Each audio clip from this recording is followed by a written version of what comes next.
Hi guys, so today magluluto tayo ng minced chicken nori roll or seaweed roll. Gamit ko lang ang minced chicken. So ngayon guys, kung gusto nyo malaman, please keep on watching. Ipapakita ko sa inyo kung paano magluto ng minced chicken nori roll or seaweed roll gamit ang minced chicken. So tara, samahan nyo ako. Chicken fillet. So, chicken meat or chicken fillet or chicken breast yung ating gagamitin is okay. So, i-cut lang natin into small para madali natin siyang ma-mince. Ayan. Ayan.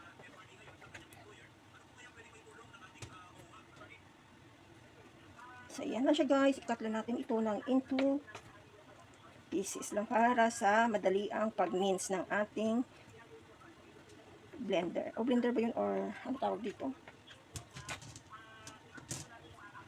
Nakalimutan ko. So, ito guys. So, ngayon ito na siya. Ilagay lang natin dito sa ating may wagang cutter.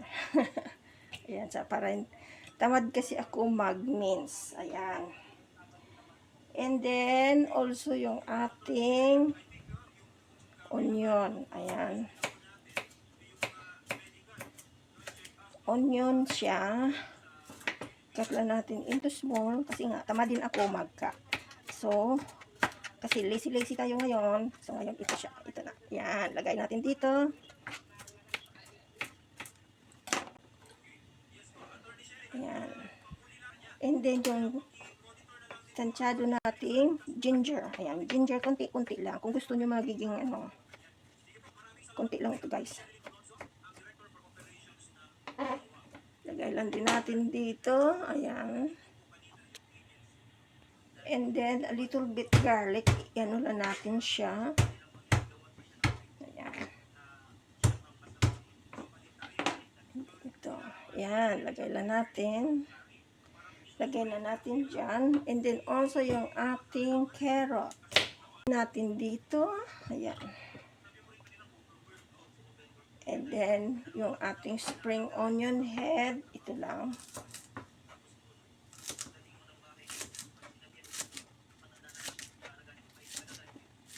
Ayan. Lagay din natin dito. Ayan. Next guys is yung ating black pepper.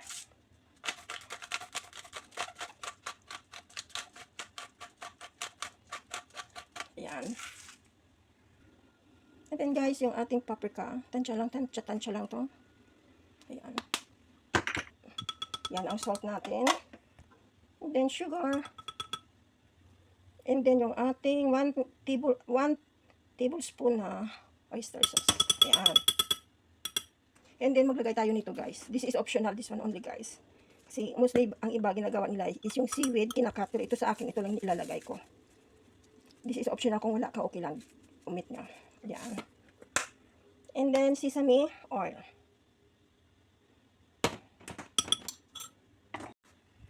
And then 1 egg. Ayan. And then cornstarch guys, pang binder lang natin. So ilagay na lang natin dito para isang mezcla na lang. Lagay na lang natin lahat dito. Yan, tansya-tansya lang. And then cover this one. Yan, cover lang natin. And then lagay natin. So ayan, iyan na natin.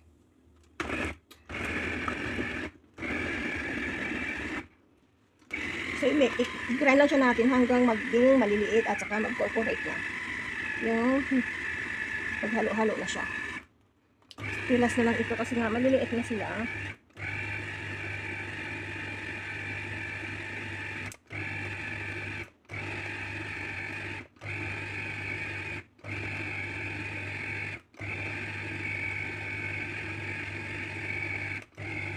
Okay, enough na ito. So ayan siya. Try natin. So ito na guys. Yung ano niya. Ayan. So ayan, okay na ito. So ito tanggalin na natin dito. Huwag na natin siya ilagay. Dito na lang tayo mag-roll. So now nori. Ayan, pangsilyado natin. Kunti lang, mga tatlong ano lang. Habang minamarinate muna natin yon. Kaya tansyameter lang guys, yung ating panglak lang ito natin sa ating nori seaweed. Ayan, tansyameter lang.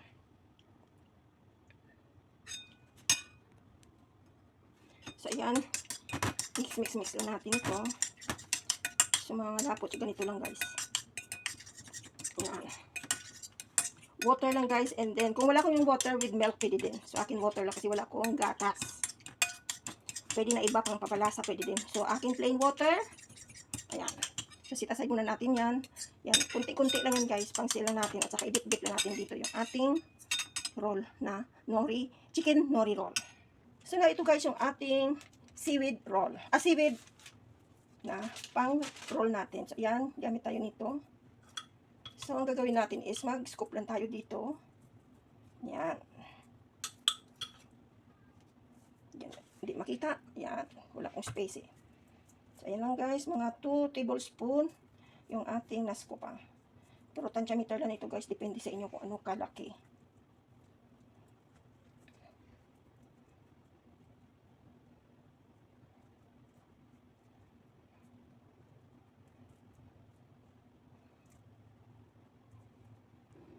So, ayan guys, ibilog-bilog lang siya natin. Ayan.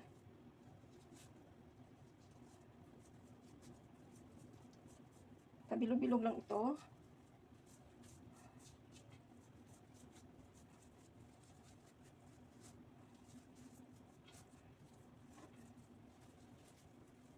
Para hindi puno siya. Ayan. So, madagdag tayo dito. So, open muna natin ito. So, ngayon gamit tayo ng brush. Ayan. Pang-lock na natin dito. I-brush lang natin dito sa ating seaweed wrap. Ayan. Ayan siya. And then, ayan. Lagay muna natin dito. Ayan. So, the same way pa rin natin siyang gagawin.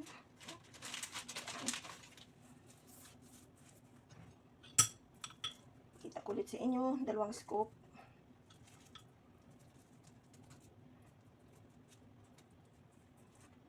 Pang konti ito.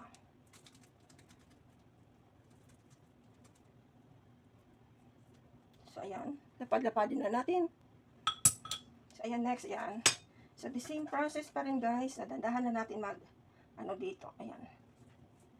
Ayan siya, diba? Ayan. Roll siya natin. Ayan.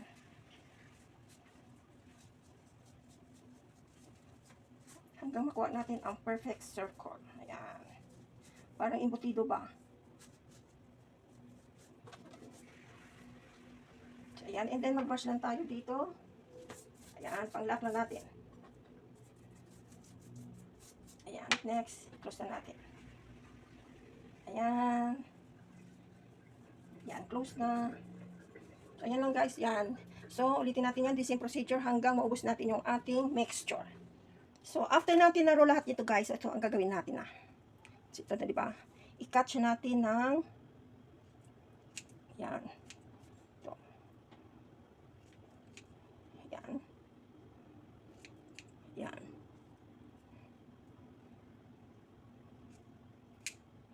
Ay, nabukas.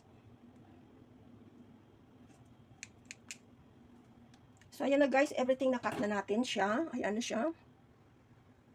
And now, nilagay na ako ng aking kawali na may oil.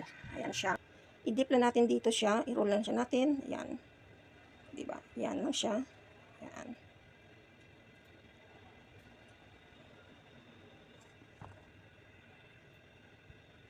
And then, lagay natin dito sa ating oil. So, gamit tayo guys na medium fire. So, ito lang ang gagawin natin. Ayan. Sorry. Ayan. So, gumamit ako ng pang-ipit. Ayan. And then, ilagay na natin dito. Ayan.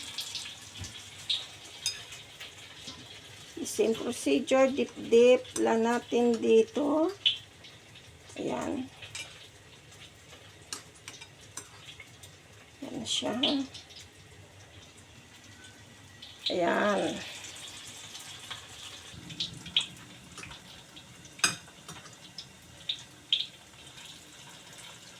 So, balik ta rin. Slowly lang guys. Ayan na siya. I-fry lang siya natin sa medium fire para dahan-dahan siyang maluto yung ating chicken minced chicken. Ayan.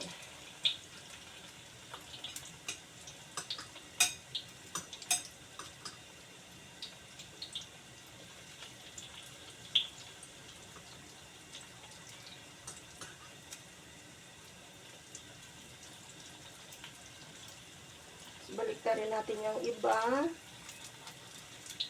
Ayan. Iba nice. So, tamang-tama lang yung ating pang gravy, natin sa ating. Ayan. Tamang-tama lang siya. So, i-fry na natin lahat. Ito na siya, guys. So, slowly lang natin siyang baliktarin using medium fire. Ayan o. Medium fire lang yan, guys. Yan. Hindi yan, kasi baka masunog yung ating enoki roll. Nori roll. Ang seaweed roll ba? Si tawag dito nila is nori. Yan. Nori wrapper. Pang sushi ito eh. So, ito guys, yung aking minced chicken nori roll. Ayan. So, kung gusto nyo malaman, please keep on watching. And please don't forget to subscribe and follow my Facebook and YouTube channel, Buhay Kusina. So, ayan guys. Thank you for watching.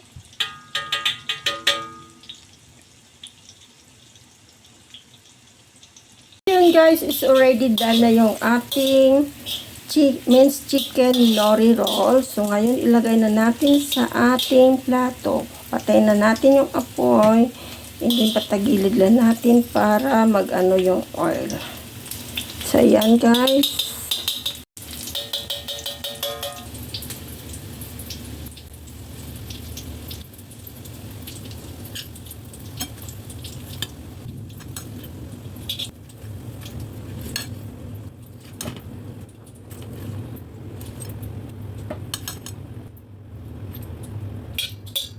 So, ito na guys. Everything already done. So, ayan lang guys. Yung ating minced chicken nori rolls. Ayan, or minced chicken seaweed rolls. Ayan. Or seaweed wrap, pwede din. So, ayan lang guys. Thank you for watching and see you for my next video. And please don't forget to like and subscribe my channel, Buhay Kusina, and my YouTube channel. And see you for my next video. Bye-bye!